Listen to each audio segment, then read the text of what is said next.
Today guys, ayan. Nandito tayo ngayon sa Tansa High School. Ayan, nagpa-attention sila dito sa TLE department ng weld machine, guys. Ayan ginagamit ng mga TLE department. Weld machine. Tayo yung tinawag na mag-set up ng makina, guys.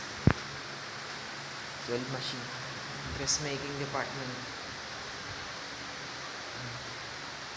Dressmaking department dito sa Tansa National High School.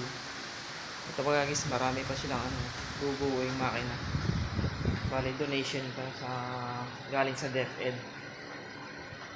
ELE department.